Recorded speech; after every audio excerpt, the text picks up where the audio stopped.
کان سے ریڈیو گانا بجانا، عورتوں کا گانا، عورتوں سے خبریں سننا، یہ کان کو بھی بچاؤ۔ آنکھوں سے عورتوں کو مت دیکھو، یہ ہے آنکھ، ورنہ وہ اللہ کے یاد میں آپ ختم نہیں رہے، نہیں ختم ہو گیا، پھر ذکر نہیں، چین ختم ہو جائے۔ جب کوئی شربت آتی ہے، آپ گلاس میں صاف پانی کیوں مانگتے ہیں؟ تھوڑا سا مٹی بھی پی لو نا، ایک گلاس پانی یہاں سے لو، یہ جو ہمارا کولر ہے، لیکن نیچے کچھ مٹی آ گئی، ایک انگل مٹی آ گئی، آپ اس مٹی کو پیئیں گے؟ اور اگر پی لیں آپ اندھیرے میں تو زبان میں مٹی محسوس ہوگی، آپ کا دل میں سرور اور کیف رہے گا، منہ بے مزہ ہوگا کہ نہیں ہوگا؟ تو یاد رکھو یہ مٹی کی شکلیں جو ہیں، اگر آپ نے اس مٹی کو اپنی روح کو پلا دیا آنکھوں سے، اور باتیں سننی کانوں سے، اور کہیں زبان سے چکھ لیا تو اور بھی، تو یاد رکھو روحانیت آپ کی ختم ہو جائے گی، آپ کے دل کا چین، روح کا سکون چھین جائے گا۔ جن لوگوں کو اللہ تعالیٰ اللہ اللہ کرنے کی توفیق دیتے ہیں اور اللہ والوں کی صحبت اٹھانے کی توفیق دیتے ہیں، انہیں پتہ چل جاتا ہے۔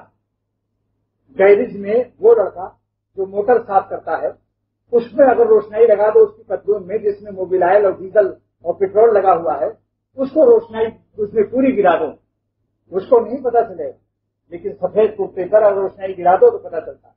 تو جو لوگ گناہ سے بچتے ہیں، اللہ اللہ کرتے ہیں، انہیں فوراً پتہ چل جاتا ہے۔ اگر آنکھوں سے کسی عورت کو دیکھ لیا تو دل بے کیف ہو جاتا ہے، مٹی آ جاتی ہے، روح کا سکون ختم ہو جاتا ہے۔ مٹی آئی اور روح کا سکون ختم، روحانیت اس کی متاثر ہو جاتی۔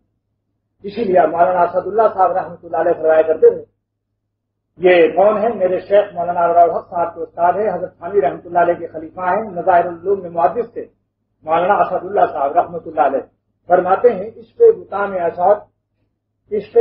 اشعت کرتے ہو فکر راحت، حسینوں کے عشق میں تم راحت تلاش کر رہے ہو، عشق بتا میں اشعت کرتے ہو فکر راحت، دوزخ میں ڈھونڈتے ہو جنت کی خوابگاہیں۔